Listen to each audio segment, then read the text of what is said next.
In 1858, Charles separated from his wife Catherine. This was an international celebrity scandal. Dickens was among the most famous people of his age. He was known as being the writer of family values, the writer of Hearth and Home. Very quickly, gossip followed.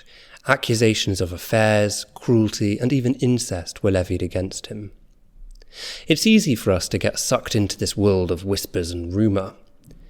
But what is easy to overlook is the impact all of this had on the one woman it affected most, Charles's wife, Catherine. Famously, Catherine never stopped loving her husband. She insisted on being referred to as Mrs. Charles Dickens for the remainder of her life. And yet Dickens had often been cruel to her, and had repeatedly humiliated her in public. So what was going on here? In this episode, I want to delve deeper into the Dickens marriage. What was going on in both Charles and Catherine's lives through this period, and what impact did the separation have on them both? To answer these questions, we spoke to Lillian Nayder. So Catherine goes on to have 10 children altogether, with several miscarriages as well. So you imagine that she's pregnant for quite a lot of the time. She's pregnant for about 7.5 years. 7.5 years. That's correct. Mad. Yeah. So could you tell us a bit about how the Victorians approached pregnancy and how Catherine's life would have been when she's pregnant? So again, just like with ideas about gender difference and sexual difference, people had different attitudes about what was and wasn't appropriate during pregnancy. You will be hard-pressed to find a reference to a pregnant woman in a novel by Jane Austen. And in fact, also in a novel by Charles Dickens. So pregnancy isn't really publicly discussed very much. And again, a lot depended on a particular family or a particular relationship or what have you. Generally, toward the end of a pregnancy, women didn't go out very much, but again, it really depended on the particular person and the particular circumstance. The expectation was that sexuality and reproduction were completely interdependent. So with sexual life came reproduction. So the expectation was that Catherine was going to have plenty of children, and in fact, that proved to be the case. So her experience of pregnancy, I think most of her pregnancies were quote-unquote normal pregnancies. She did have a couple of miscarriages, as you've mentioned. One of them was during a visit to Scotland, and that turned out to be very difficult, and she had to be sort of in bed for a while, and sort of well-known physicians were called in because apparently she was bleeding, and it was sort of a difficult situation. But generally speaking, her sort of pregnancies went according to plan, basically. She was pregnant a lot. She had a lot of children in fairly quick succession. So it's also worth noting that when in 1842, she was not pregnant at all. And that's the year in which they went to North America. And so I think it's pretty clear that they came to a decision to suspend their sex life while they were in North America, because were she to get pregnant while they were there, it would have caused all kinds of problems, or could have, she would have had morning sickness, and it just would have been a problem. Plus, Dickens complained somewhat bitterly about the lack of privacy while they were there. So there were always people sort of peeking in windows and turning doorknobs and trying to, get locks of his hair, even if they had to tear it out of his scalp. So that could have played a role in wanting not sleeping together. That too may have played a role. The one sort of scary delivery she had was the birth of Sidney. It got really difficult, and apparently he was some kind of breech presentation, and Dickens went running out of the house to get help. And in fact, he recruited Queen Victoria's obstetrician to come to the house, and he and somebody else were there to help with this breech delivery, because of course a breech delivery at that time was was something very, very sort of serious and could be deadly for both the mother and the child.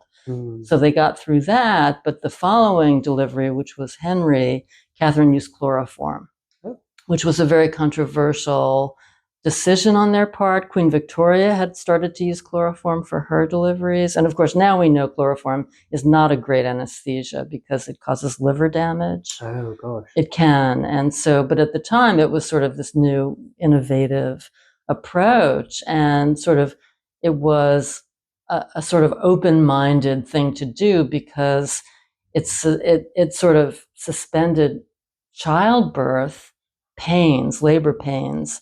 And there were a lot of devout Christians who felt like women were supposed to go through labor, that it was part of Eve's sort of, divine punishment for Eve's trespass. And so there was a big debate over whether chloroform on religious grounds should be used for deliveries. Believe it or not, it's sort of hard to imagine right now, now these days. But in fact, so they were sort of in the vanguard in using chloroform for her deliveries in the 1840s. I think they used chloroform for the birth of Henry and also for the birth of Dora. How is her mental health impacted by this Right, as well? Right. Yeah. So Catherine Dickens did suffer from postpartum depression with her first two deliveries. After Charlie was born, so he was born on the 6th of January, 1837. Her first week postpartum seemed to go pretty well, but after that, things deteriorated. There's a letter of her sister Mary to their cousin in Scotland saying that it was discovered that she couldn't nurse her baby. And so we don't really know why Catherine had breastfeeding trouble, if there was a problem with her milk supply, or if there was an issue with her breast, the nipple, or what that would have been, or if that itself was a symptom of postpartum depression. Psychiatrists, psychologists have seen a connection between breastfeeding difficulties and postpartum depression, but no one is eager to weigh in on which is the cause and which is the effect. How to formulate that relationship exactly. And so in any case, with her first two deliveries, initially she did fine. Then she sort of bottomed out 2 or 3 weeks later. But once her so-called confinement ended, she bounced back really quickly. And so the Victorians went through this thing called confinement, which basically meant that for the first 3 or 4 weeks after delivery, they spent the first week in bed by and large. I mean, they were supposed to remain in a horizontal position for weeks. And so that really could take a psychological toll also. And the reason I sort of emphasize that is because with her third and fourth deliveries onward, the confinements weren't as strict. They were sort of loosened up, and she was given more mobility and more flexibility to sort of move around, and she did a whole lot better. Right. So it's hard to know, if that was simply easing postpartum depression or if confinement itself was part of the problem to begin with. But certainly once, her husband came to realize that following these strict rules, it was really custom as opposed to physical necessity. What was medically necessary for postpartum recovery didn't involve remaining in your bed for a week or staying horizontal almost all the time for 3 weeks, that you could come downstairs, in fact.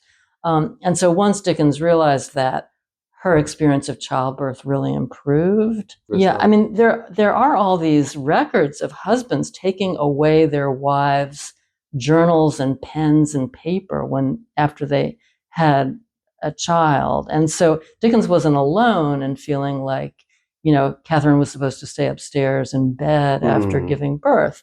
That was the Victorian convention. But I think generally women did better once they were allowed out. Yeah, which is not hard to understand why. I think we can all relate to that. Yeah. And do we know anything about how Dickens sort of responds to Catherine? I mean, I know he himself suffered, he wouldn't have used the phrase, but suffered from mental health problems. Does he recognize that in Catherine? Does he? Oh, yeah. I think, well, especially with these postpartum, the two instances, I think he was very sympathetic. I think he was very alarmed and arranged for medical consultations to try to find some sort of, help for her despondency. And so I do think he was very concerned. He certainly recognized that she was crying and she was really upset. She was worried that Charlie wasn't going to love her now that she couldn't breastfeed him. So I think both her husband and her sister Mary were very concerned and doing everything they could to improve her experience, her postpartum experience. And later on in the early 1850s, Catherine complained of headaches. She was having headaches. She described it as a fullness in the head. And that was several months after the birth of Dora. And so Dickens helped arrange for her to take the water treatment in Malvern after that. And unfortunately, while Catherine was doing that, Dora died back in London. And so that was a terrible blow. Dora had been ailing. She had what they called brain congestion. It seems essentially like she had some kind of seizure disorder. Right. But she appeared to be doing better. And so once Dora seemed to be doing better, Catherine felt like she could slip away for a little while to Malvern and get the water treatment. But then Dora took a turn for the worse. And by the time Catherine came back, Dora had died. So it was really tragic. Really tragic. Yeah. And of course, it's around that time, the early 1850s, that the marriage begins to come under strain. Tell us a bit about what was going on in the Dickens marriage in these early 1850s. And I suppose, what were the early signs that this was a marriage in trouble?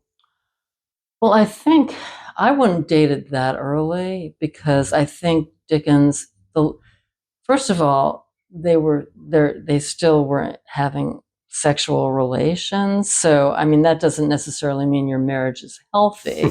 It can mean your marriage isn't healthy. But there are expressions of love coming from Dickens into the 1850s. And I think the tendency, because the marriage came apart, I think the tendency is to read backwards and to sort of see signs of that unraveling perhaps earlier than is really appropriate. You look for symptoms of the dissolution because it happened. Sure. And so I think people sort of read backwards in a way that can be misleading, Yeah. And I say that because Catherine was giving birth again in 1852. Her last child was born in 1852. That was Edward or Plorn as he was known. So I think, signs of the unhappiness. Dickens starts talking about his restlessness. He has this reunion with Maria Beadnell, who is now Mrs. Winter. He takes one look at her and decides, nope, that was a big mistake. Because apparently, she had aged. Surprise, surprise. It had been, 20 years or something. People tend to do that. People tend to do that. And so he sees Maria Beadnell, now Mrs. Winter, decides he does not want to go down that path.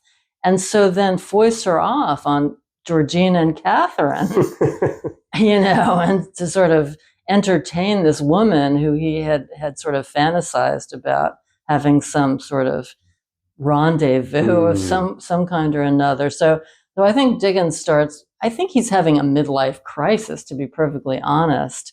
We're sort of used to thinking of that as a modern phenomenon, but it's very clear that Victorian men also had midlife crises, and that Dickens was entering into his midlife crisis. I mean, he wanted to be young. He was dyeing his mustache, because there's a letter where he asks his brother Fred to pick up the dye, the mustache dye for him. So he didn't want the gray to appear in his mustache. So we know he didn't want to be perceived as getting older. Actually, I really didn't know that about the mustache. Oh, yes. And it makes you wonder again, is that the reason he's so triggered when he sees Mariah's aged? Because it means he's also probably aged as much. Absolutely. And so he knows youth is not eternal, but he's going to fight it as best he can. And so, after 10 children, Catherine looks her age. She doesn't look like a young thing. She's put on weight. Who wouldn't after 10 deliveries, 10 children? And so he's restless. He's looking around. I mean, that sounds really unpleasant, but I think he's sort of primed for a new relationship. And do you think Catherine is picking up on this? The real sign of it all that she couldn't ignore was when he had ordered his dressing room to be turned into his bedroom.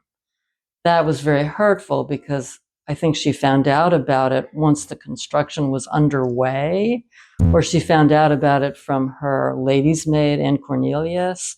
So that would have been a real blow. That would have been something really sort of cruel to do, is not to talk to her about it directly. And it's that physical separation as well, isn't it? Literally a barrier between his bedroom and hers. Exactly, literally a barrier. So that was very hurtful. But again, I'm wary of reading backwards, into the early 1850s. But I think his sort of fantasy life, his wanting to see Maria Beadnell, the woman he had first loved, wanting a reunion with her, and then being so disillusioned when he saw what she actually looked like. I mean, that sounds brutal, but I think that was the reality of what happened. And so he's clearly thinking about other women. He's sort of looking around. His fantasy life is sort of active, and ultimately what happens is sort of, is very well documented by Claire Tomalin in her book, The Invisible Woman, is Dickens meets Ellen Ternan. And he, because of the production of The Frozen Deep, the melodrama he wrote with Wilkie Collins, when that play was staged publicly, he didn't want his female family members to appear on stage. And so that's how the Turnans got involved. And so Ellen Ternan was the same age as his youngest daughter, Katie, 18 years old. And he was very smitten with the Turnans, but I think ultimately with Ellen, obviously, in particular. But he had been sort of, I mean, it sounds awful to say in the market, but he'd clearly been feeling, quote unquote, restless and looking around at other women for a while now. Yeah, of course. And it's so true, actually, because I suppose when you're talking particularly about not looking back, I mean, it's so easy to, and I do it, I know a lot, but I guess, as you say, right up until that point, there was nothing inevitable about the separation, was there? He could have gone through this restlessness and then returned to being a loyal husband. But he then meets Ellen Ternan. And John Forster, his close friend and ultimately his biographer, was trying really hard to dissuade him from doing anything rash. When he heard Dickens talking about his restlessness, he was basically saying, you will overcome this, you can just sort of wait this out, don't do anything rash. He could see the danger signals and was trying to just keep Dickens from doing something dramatic, which ultimately Dickens, of course, did. Being Dickens, yeah. And so, I mean, from Catherine's point of view, up until 1857, I mean, again, I'm sure it would have been unthinkable that they would have ever separated. So I don't think she would have ever envisaged that happening. Right. But clearly there was sort of problems bubbling away in the marriage. Who does she have that she can go to for advice, for help? Well, her mother, Georgina Hogarth Sr., her mother, she has another sister besides Georgina who she's close to, and that's Helen Hogarth. Okay. And so, and after she and Dickens separated, Helen was just a mainstay for Catherine. I mean, they actually ended up living across the street from each other on Gloucester Crescent, and were very involved. I mean, basically best friends from the time of the separation on. So I mean, and also Catherine was close to Angela Burdett Coutts, of all people, the richest woman in England. They had become friends over the years. Of course, Dickens had worked with Angela Burdett Coutts on a number of philanthropic projects, but Catherine was a friend of hers. And Angela Burdett Coutts was a sort of champion of Catherine's after the separation. She didn't see much of Dickens after that, in fact. And Dickens wrote to her about the separation, justifying his sort of actions, and Angela Burdett Coutts wanted nothing to do with that. And she invited Catherine to come live with her or stay with her after the separation. And so that was pretty dramatic for her to do. And so Catherine had other confidants, and in fact wrote to Angela Burdett Coutts about, the sort of difficulty of all of this, about her emotional difficulty. And Angela Burdett Coutts was very sympathetic. And that's good to know, partly that Catherine's got a support network around her. But it's also really revealing, because I think people will often imagine, because Dickens is the big famous writer, that when they do separate, kind of he gets everything and Catherine's sort of cast off to a little house. But actually she's still well connected. She still has friends. Absolutely. There were people who broke with Dickens. I mean, there were plenty of people who broke with Dickens over his treatment of Catherine. The so-called Punch Circle, all the writers and illustrators connected to Punch, many of them were allies of Catherine's. And some of that had to do with Dickens's just bad behavior. I mean, as his daughter Katie put it, he was acting like a madman. He was really behaving badly, I think, through that time in 1858, and alienated a lot of people. I mean, there are letters by people who didn't really know Dickens that well, like Elizabeth Barrett Browning, who was writing to friends about this, terrible behavior of Dickens to his wife. And the idea that Catherine, was being forced to leave the house and leave her children behind was, really something that struck Elizabeth Barrett Browning in particular, but plenty of other people too thought that that was a terrible thing to do. And so she had a lot of allies. I mean, the Taggarts stuck with Catherine. I mean, there were plenty of other people who sort of made it clear that they were allies of Catherine as opposed to allies of Dickens through all of that. Really interesting. So let's go back a little bit then to that moment where Ellen Ternan comes on the scene. Dickens has fallen in love with this young actress. Do we know, when does Catherine first find out about this, or at least when she starts to suspect that this is more than just a friendship? Well, there are various stories that come from sort of indirectly from Katie Dickens and from Gladys Story. There are things that Katie Dickens told Gladys Story about this time.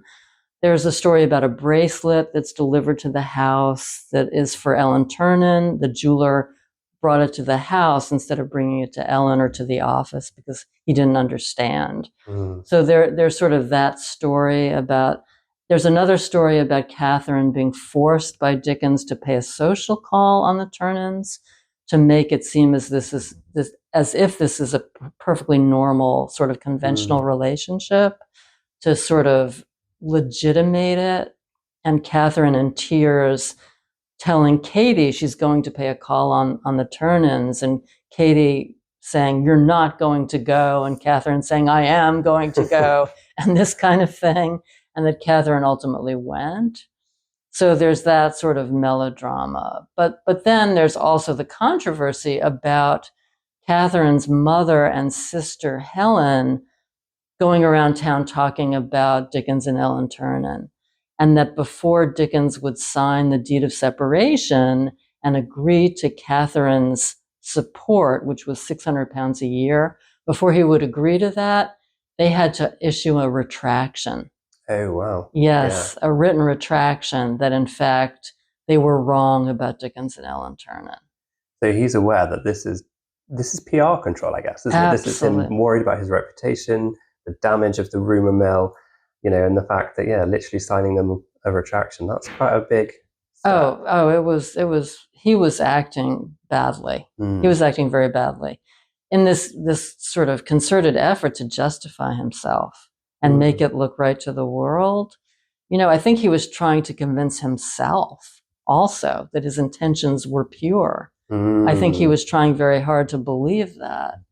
And he was foisting that off on everybody around him. course. Yeah. And do we know anything about, from Catherine's perspective, the moment Dickens says, "I want a separation"? Do we know when that happened or how that conversation came about? Yeah, I think it's May. It's May of 1858. And I don't know how exactly he delivered that news, but certainly it was delivered. And there is an exchange between Catherine Dickens and Angela Burdett Coutts, where she asks Angela Burdett Coutts to intercede, and Angela Burdett Coutts tries to intercede, and it comes to naught. Wow. So she's effectively saved my marriage. Yeah, she's trying to save the marriage, and it's a no-go. Mm. And then she goes, I think it's to Brighton. She goes somewhere to the coast with her mother for a couple of weeks while they're figuring out where she's going to live. Mm. And then they find her home on Gloucester Crescent near Regent's Park, where she takes up residence for the next year, for the rest of her life. Essentially, she lives there on Gloucester Crescent. So, and she survives. I mean, she survives Dickens by 9 years, but they're separated for 12 years. Mm. And so part of the most painful elements of the separation involve the pressure Dickens put on their children not to visit Catherine. Mm. And so he really pressured them not to visit her. And Charlie, because he was 21 years of age, could decide for himself where he was going to live. And he decided he was going to live with his mother. And that's really revealing, isn't it? Because, of course, the big accusation Dickens levies against Catherine is that you're a terrible mother, that you don't, which I have to say, when we were talking earlier about Catherine worrying that Charlie wouldn't love her, made me think it's doubly as cruel of Dickens to later on say he doesn't love you and your children don't love you. But clearly Charlie chooses Catherine, not Charles. That's right. And there is some evidence from letters and people of people in the circle that Sidney wanted to go live with his mother, that there were other children who wanted to go with their mother, but they weren't allowed to go. That's so cruel for Catherine. Oh, it was terrible. I suppose, given her position as well, I mean, if you think that as a Victorian woman in her position, she's a wife, she's a mother, those are her two sort of roles in society, and suddenly she's being denied being the wife, and now she's being denied being the mother. So what is her role now? She's being given this kind of blankness, isn't she? Well, she is also a sister, and she's also an aunt and a daughter. So she does have lots of other familial roles besides that of wife. And Charlie's there at her, living with her in the home. And I mean, I think her sister Helen is across the street on Gloucester Crescent, and Helen has a daughter named May, and Catherine and May were very close, and Catherine and Helen were very close. And Catherine was still in touch with her parents. And so, they were living in London as well. Okay. And she's still got the circle around her. Yeah. And in fact, there's a record of Catherine visiting Dickens's brother Alfred's children at a school in North London in the 1860s. Okay. Yeah. So she was in touch. And in fact, I often had wondered about why Dickens didn't mention his sister Letitia in his will, because his sister Letitia was still alive when Dickens died. And then I found a letter revealing that Letitia was visiting Catherine on Gloucester Crescent. And it's my hunch that, in fact, Dickens was so angry about his sister Letitia remaining in touch with Catherine and visiting her at her home, because he had basically prescribed Catherine to anyone who was connected to him. I think he was so miffed that he may, in fact, have decided not to include Letitia in his will. That's so shocking. And of course, I mean, actually, it might sound drastic, but it is kind of in keeping with Dickens's reaction, isn't it? I mean, I think even Katie recalls that Dickens didn't speak to her for the best part of a year after she carried on visiting Catherine. And he broke with Frederick Evans. He broke with a lot of people who came to Catherine's defense. I mean, it was grounds for never speaking to people again. Such a messy breakup. Yeah. And do we know then, because I think we know very clearly what Dickens felt about Catherine from all of this. What does she think of Charles Dickens at this point? She loves him. She still loves him? Oh, absolutely. She told various correspondents who she was very close to that she still loved Dickens. Really? Yeah. Because I often wondered, again, a lot of her reaction in terms of wanting to still be called Mrs. Charles Dickens and wanting to still be the wife, but then you kind of wonder, is that about position or, about kind of the income that he provided? But you're saying she really did still. Absolutely. She considered herself Mrs. Charles Dickens. And when she signed letters, she signed, as Catherine Dickens, but she referred to herself as Mrs. Charles Dickens. So she still, and remember, they were not divorced. No. They were separated. And so they were still married. I mean, this is why Dickens couldn't marry Ellen Ternan, was he was still married to Catherine Dickens. To obtain a divorce, he would have had to admit to committing adultery.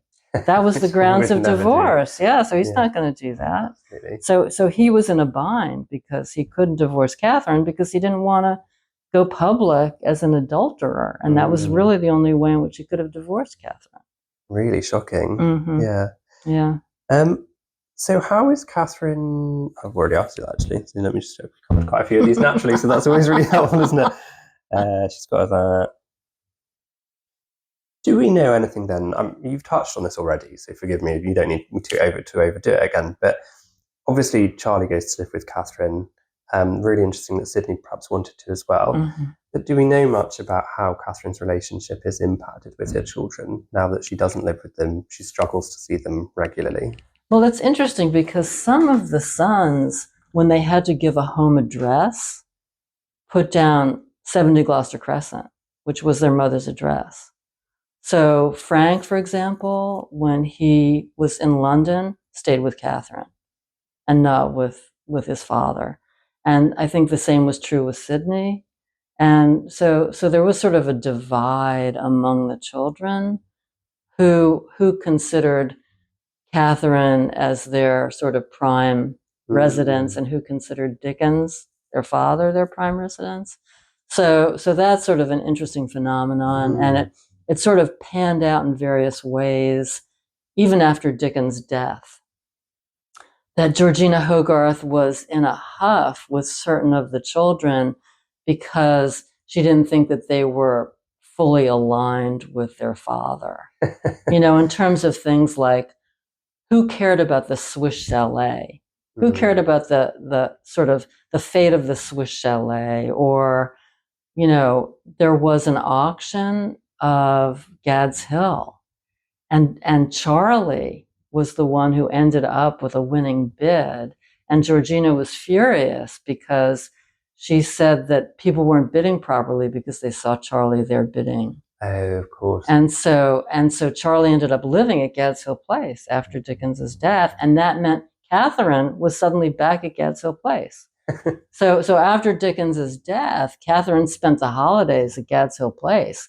She had been essentially booted out of there during the separation, but she was back after Dickens's death because Charlie and Bessie, Charlie's wife, and their children were living there, and she was more than welcome, to go to Gad's Hill Place after she was widowed. And so that is sort of a whole sort of interesting piece of the story, during her 9-year widowhood, where she was suddenly able to go back to places she hadn't been able to go since the separation and consider herself sort of more robustly the widow of Charles Dickens, as opposed to just the wife, because it was Catherine who received the telegram from Queen Victoria, with condolences on the death of the novelist, and not obviously Ellen Ternan or not Georgina Hogarth, but it was Catherine who was sort of entitled to receive the official condolences of the Queen. I mean, I suppose in some ways, this is going to sound awful now, but Dickens's death probably made things, certainly in terms of where you sit in society, a bit easier. A widow's respectable in the way that a jilted wife is not. I think I think it was Bessie Evans, her daughter-in-law. So Bessie Dickens said, sort of paraphrasing Catherine, that she felt closer to Dickens then than she had been able to feel for the past 12 years. course, that's so sad, isn't it? Yes, it is. And so, talking a little bit then, I know we've almost got to the death. I just want to go back a little bit. When Catherine is sent to Gloucester Terrace, then what is her life like living as a sort of separated wife? Does it kind of carry on as it did when she was with Dickens? It's definitely more positive and busier than you would imagine. I mean, she had a circle of friends. She actually had her musical interests from her girlhood were still very much part of her life. So she had musical friends. Her sister Helen was a music teacher. She was a piano teacher, and they had musical evenings. There were concerts of Helen's that Catherine went to. She had friendships with her neighbors on Gloucester Crescent, and she was invited to dinner parties that are described by members of the so-called Punch Circle, where she's there till 3 in the morning or 4 in the morning. You know, she's enjoying herself. She's out and about. She's going to the theater. I mean, she's not just, you know, pining away at home. She's got a social life. She's got social connection. She's out and about. She's going to concerts. You know, so I think it's not just, you know, this idea of her sort of pining away as the estranged wife. She's got a life of her own that she's leading. That's really nice to remember that, I think, because that is quite important. And when Dickens dies then in 1870, obviously we've all kind of touched on this a little bit already, but what impact does his death have on her? Because on one hand, she's got this freedom, I guess, as a widow that we've just talked about, but she's lost a husband that she did love. Do we know much about kind of what her own thoughts and reflections are in this period? Well, I think she's really grieving. I think she grieves over the death of her husband, you know, as a widow would. I think it's, as you mentioned, easier for her psychologically now that she's the widow of Charles Dickens as opposed to the estranged wife. That's much easier to live with than being the estranged wife. She goes to theatrical adaptations of Dickens's novels. You know, in the 1870s, there's a record of her going to see, whenever Dickens's novels would be adapted and put on stage in London, she would go see it. So I think she was still sort of, you know, enjoying Dickens's work, you know, and his status as one of the greatest writers in English literary history. And perhaps reflecting on the times that were happy when she was with him. That's right. And she's seeing her sister Georgina after quite the hiatus because Georgina had remained with Dickens. She's seeing her daughter Mamie. She's seeing more of Katie. So I think Dickens's death also enables her to see some of the people from whom she was likewise estranged during the separation. And so there's that also that's positive about it. Yeah, that makes sense. Yeah. And we've already covered that. I mean, again, remember too, she's going to Gadshill Place, you know, for the holidays and stuff like that. So she's physically returning. Yeah, she's physically returning and spending time there. I mean, she hadn't been there much, but Dickens had purchased the place in 1856. And so they had spent time, like summertime at Gadshill. Catherine had been there at Gadshill before the separation. And so now she was really able to go back. Yeah. And I suppose also it's symbolically quite important, isn't it? Because even if she didn't spend long there, they would have brought it envisaging this life that they would have together that was then, you know, denied to her. So perhaps being able to go back. Yeah. And I think she was also consulted or sent biographies that were published of Dickens. I think, you know, a number of people who wrote about Dickens sent her copies of their work. So there are other ways in which she was being acknowledged as the widow of Charles Dickens that were significant to her. Of course. So despite everything then, Catherine does or did love Charles Dickens throughout the rest of her life. How do you think she would want us to remember her? I think she'd want us to remember her as Mrs. Charles Dickens. Even if we ourselves feel like that's unfortunate, it was not unfortunate for her. I think she understood herself to be the wife of Charles Dickens. Even if they were estranged, He was the father of her children. He was the man that she loved. And I think she felt close to him even through the estrangement, and that she could feel even closer to him as a widow. And so I do think she thought of herself as Mrs. Charles Dickens throughout, ever since she had married him back in 1836. That was how she understood herself. I mean, she was a Hogarth too. She had a lot of different family relations, but if asked who she was, she would have said, "I'm Mrs. Charles Dickens."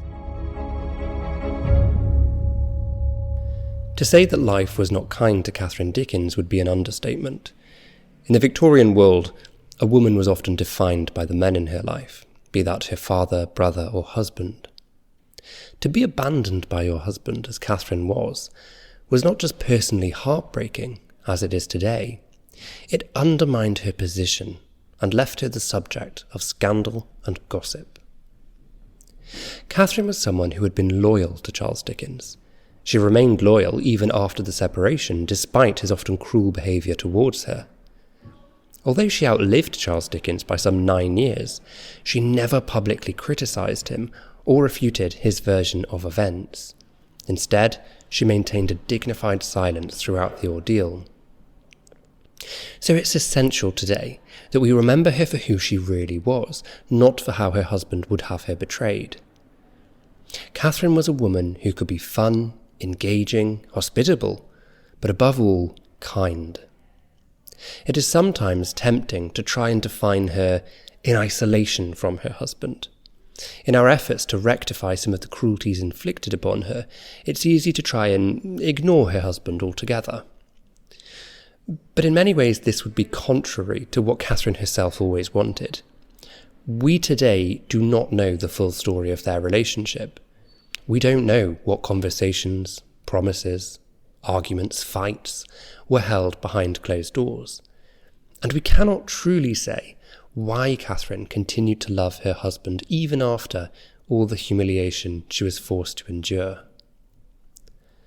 But we do know that she did love him. More than that, we know she wanted to be called, named and defined as Mrs. Charles Dickens. Now perhaps this was her own way of wresting power back from the situation.